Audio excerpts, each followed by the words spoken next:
wreath.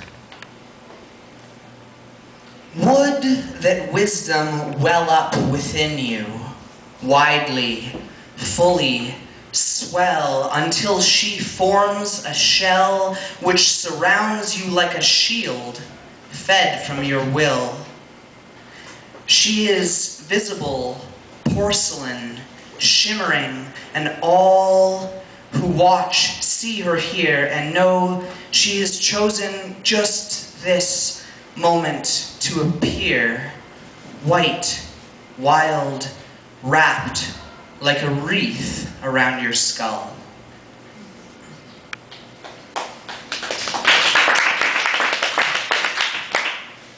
This next poem is called Drinking, and it's for the greatest Canadian poetess thus far, Gwendolyn McEwen. Who died of alcoholism, yeah. And, here we go, yeah, exactly. This is not an advertisement. I'm thinking of you, Gwen, while I'm starving, when I'm bridging long afternoons and evenings on almost nothing. No appetite to mention, I am still aware of my system's rumblings. I feel my digestion set upon my own stomach lining, drinking.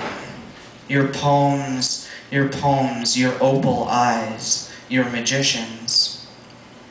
Gwen, when you were in the abysmal grip of alcoholism, a witness said once your dinner was but a single green pepper. I imagine it diminishing in the pan, providing a parallel to what our bodies are undergoing. Ignoring the imagery, you continue on drinking. Your poems, your jazz science, your deserts. That single pepper seems even appetizing to me now, filling even, possibly the only food I could choke down. Gwen, I think of how we're weakening, and how we're undergoing the same starvation, separated by the smallest lapse of space-time. A moment ago you departed into the deep dream drinking. Your poems, your male muse, your shadows. You won't have to wait, I'm right behind. My strained, neglected frame is poised to eject its occupant. Who knew that suicide could be as easy as this simple refusal to eat food? Why does this vision of dying seem so seductive and inviting? You are Ophelia, slipping quietly into killing liquid. That makes me Narcissus, of course, looking for a moment after your floating form and feeling some morbid affinity for you. Encouraged by your example, I enter my image, acting with the conviction that I'm actually praising your memory with my innocent imitation, drinking, and in escaping.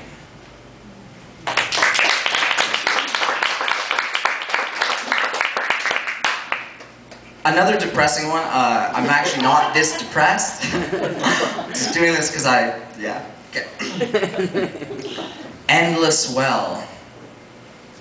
I feel like I'm at the bottom of some endless well, swimming and kicking in some oil-black ocean, unfathomably beneath that narrow tunnel that opens to the sky. And even if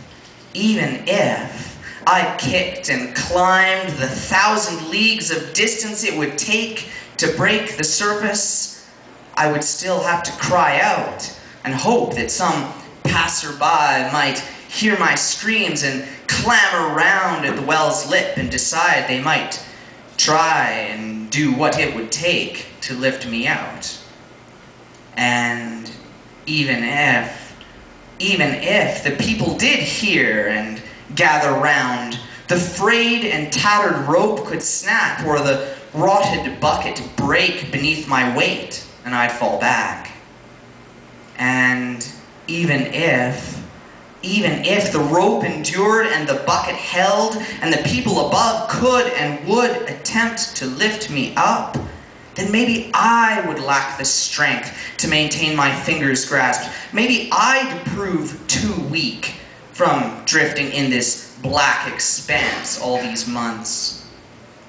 Even if the rope, the bucket, the people above were all enough, maybe I'd still slip and plummet back into this oil-black ocean in which I swim and sink.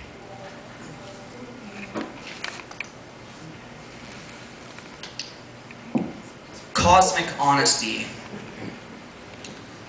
The words that are closest to the human experience are also those most open to interpretation.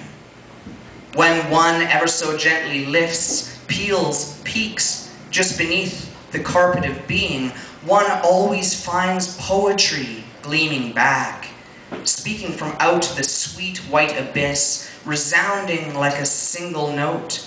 Poetry, acting like a pure mirror right back upon your face.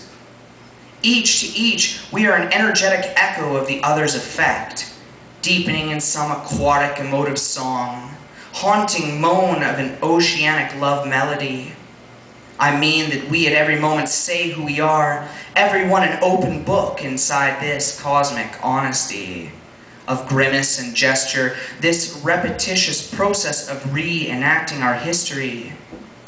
The bitter crimson taste when it doesn't work out. Then our ligaments are weak copper for conveying our magnetic insights. When it is easy to be virtuous, we must. When it is difficult, we must try.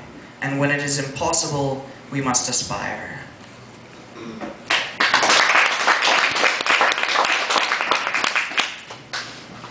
Just a few more, you guys. Actually, maybe I'll skip this one. Keep it short. Sandcastle. I was weaker than sand, but you made a castle out of me by packing me with water and shaping me with your hands. The tides incessantly erode my legs, but you sit with me, telling me that it is okay to be transitory. It couldn't be any other way, but that we are saved by the sunset we see, bravely bleeding its orange into morning.